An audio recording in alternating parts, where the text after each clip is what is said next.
여기 하루에 영양제를 182개 먹는 제약회사 대표가 있다는데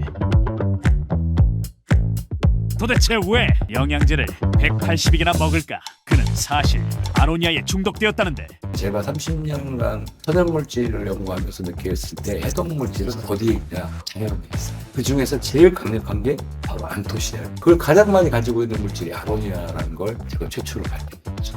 알약 드실 때 목에 막히지는 않을까? 알약 한 150에서 180개를 막 한 입에 막 드시는데 천연 물질이다. 건강에 이상이 없다. 아무 문제가 없다라는 거 보면은 그런 걱정 좀 덜 해도 되지 않을까. 알수와 그 종류를 결정을 해서 그 안전성과 회복 효과를 확인을 하고 먹고 있습니다. 전혀 부작용 없고요. 건강 지표들이 많이 좋아졌습니다. 수능 잘 되고 있지? 네, 열심히 해. 네. 수고해. 네, 알겠습니다. 그때 매출이 상당히 성장하고 있었는데 2013년 5월 1일 날에 화재가 났어요. 제가 환자를 보고 시작한 지가 한 30년 정도 되고 수십만 명의 그런 난치성 환자들을 경험하며 느낀 것은 세 가지 이유가 있다. 멘탈리티, 푸드, 인바이러먼트, 정신, 시기, 환경 세 가지인데 우리가 스트레스라고 하는데 같은 스트레스라도 어떤 사람은 충격을 받고 어떤 사람은 자극을 받고 어떤 사람은 그 스트레스에 동감해가지고 스트레스도 모르고 지나가는 사람이 있어요. 어떤 사람이 건강할 것 같아요? 스트레스가 좀 둔감한 사람. 아니죠. 자극. 자극. 둔감한 사람은 면역체계가 움직이질 않고 자극받는 사람은 면역체계가 움직이는데 민감한 사람은 과면역이 되는 거예요. 과면역이 되면 그때부터 면역계가 혼란이 되고 우리 몸에 활성산소를 가득 차요. 이제 살면서 지혜는 적절함. 너무 빨라도 안 되고 너무 느려도 안 되고 보통 빠르기로 움직여야 됩니다. 면역체계. 그 멘탈리티가 되게 중요한데 그건 타고나는 부분도 있고 또 후성적으로 너무나 편안하게 살거나 너무나 긴장된 환경에서 살거나 했을 때 내 체질이 또 바뀌는 것 같고 하여튼 종교적 힘이나 개인적 명상을 통해서 멘탈리티를 좀 강하게 만들 필요가 있다. 두 번째가 푸드에 요즘에 가장 푸드가 한 7, 80% 된다고 보는데 아무리 멘탈리티가 강해도 잘못된 음식을 먹으면 바로 안 오더라도 누적이 되면서 그것들이 이제 나타나는 여기 만성질환이 너무 많아요. 패스트푸드, 정크푸드 우리가 일반적으로 가공식품이라고 하죠. 이런 가공식품들이 너무 많이 널려요.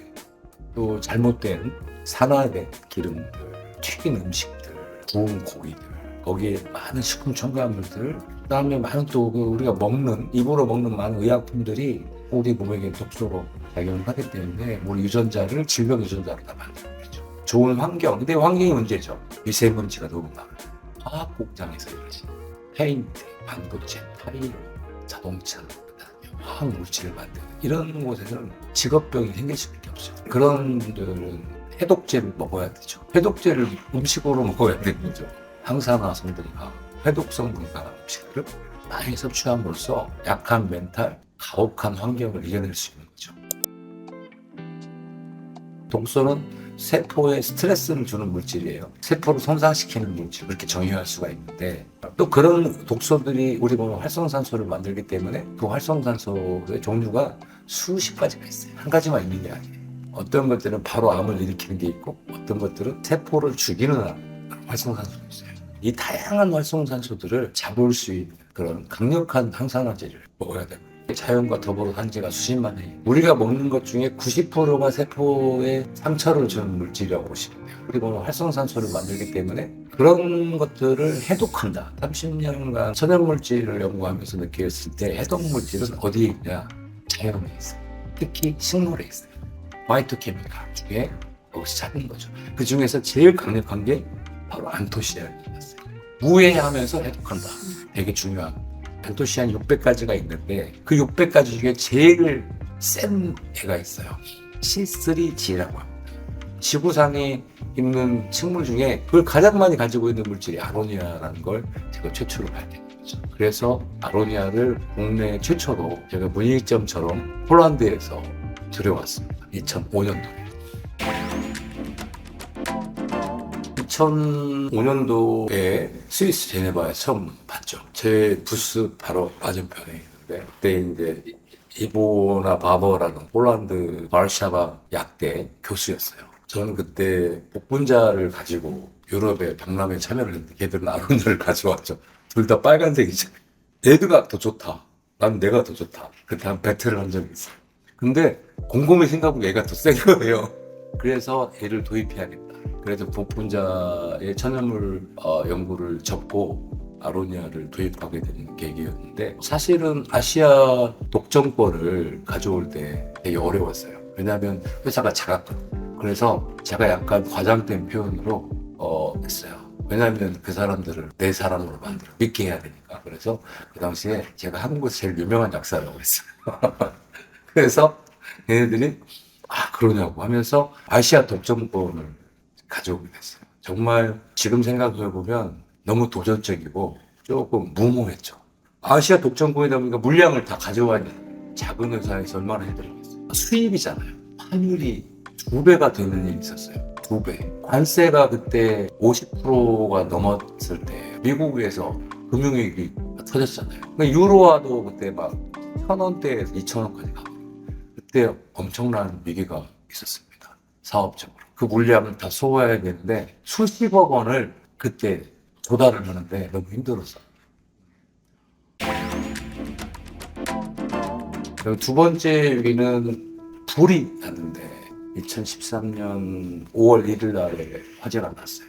우리가 가지고 있는 모든 그 원료가 5월 1일부터 5월 30일까지 다 불이 포박됐어요. 그래서 할 수 있는 제품이 하나도 없었어요. 그때 매출이 상당히 성장하고 있었는데, 그래서 회사가 거의 망하다시피 했습니다. 직원이 거의 100여 명 가까이 돼 있었는데 6명으로 주고, 큰 노년도의 큰 사무실에서 오피스텔 15평짜리로 이전을 했을 때 너무 힘들었어요. 사업을 13년 해서 만들어놨는데 그 한 번에 그렇게 될 수도 있겠다 해서 너무 힘들었고, 화재 보험을 무조건 세게 들어야겠다는 생각을 했고, 또 특유의 저한테는 좀 낙천적인 긍정적 마인드, 부모님이 주신 그런 성격이 아니었으면 아마 그때 굉장히 힘들었을 것 같습니다. 긴 터널에서 희망이 보이지 않는 어두운 그런 밤이지만 새벽은 온다. 그리고 어제의 마음과 그 다음 날의 마음은 다르더라. 그걸 느꼈습니다. 조금 힘들더라도 버티면 또 새로운 용기, 새로운 또 사람, 새로운 기회가 반드시 옵니다. 그것은 버티는 자의 어떤 선물이기도 합니다. 저는 그걸 느꼈고, 고통은 어제 거고 선물은 오늘이니까 또 내일이 될 수도 있고, 일단 버티고 기다려봐. 그러면 새로운 기회와 희망이 올 것이다. 한국 사람들이 병이 있어요. 허리병, 요통, 또 한국 사람들이 일을 많이 하니까 급한 병이 허리염. 그런 병이 있어요. 그러니까 너무 서두르는 거죠.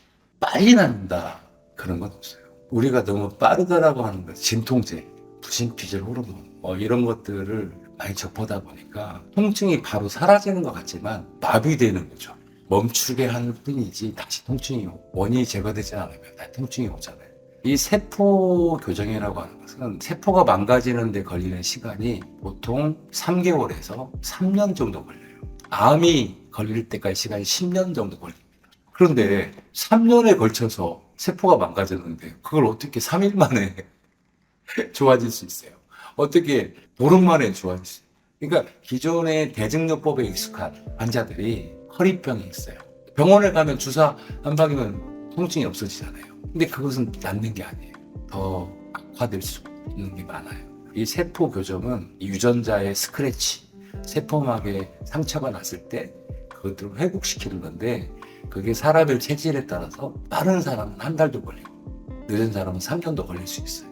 근데 사람마다 다 차이가 있기 때문에 대증요법제, 진통제나 소염제처럼 항생제처럼 며칠이면 몇 시간이면 통증이 멈춘다는 말을 쓸 수가 없죠. 기존의 항암 치료가 많은 성과를 냈고 많은 암 환자들에게 희망을 주고 생명의 연장이라고 하는 부분에서 기여를 했지만, 결국에 항암 치료의 완성은 본인의 면역력, 본인이 가지고 있는 어떤 치유력, 본인의 세포가 갖고 있는 활성, 그걸 기르는 거거든요. 그리고 본인이 해독하지 못했기 때문에 암이 생기는 거잖아요. 발암물질을 또 면역하지 못했기 때문에 암세포를 제거를 못한 거고. 근데 그것은 항암제가 해줄 수 있는 게 아니에요. 그것은 지금 현재 암이 있더라도 암이 제거됐더라도 다시 암이 생기지 않게 재발되지 않게 만들려면 그것은 내 세포가 해야 돼요. 그 세포 영양소 계속해서 적절하게 공급이 돼야 됩니다. 암 환자분들이 예방, 재발, 또 전이 이 세 가지의 고민이 있죠. 축소는 병원에서 할 수는 있어요. 사이즈는 제거도 할 수는 있죠. 하지만 그게 수술이나 항암제를 통해서 축소 제거를 할 수 있지만 재발되고 또 전이 되는 문제는 현대의학적으로 아직 많이 한계가 있는 게 사실입니다. 그 부분을 우리가 보조적인 천연 영양소, 항암 영양소를 통해서 많은 기여를 할 수 있다고 생각합니다.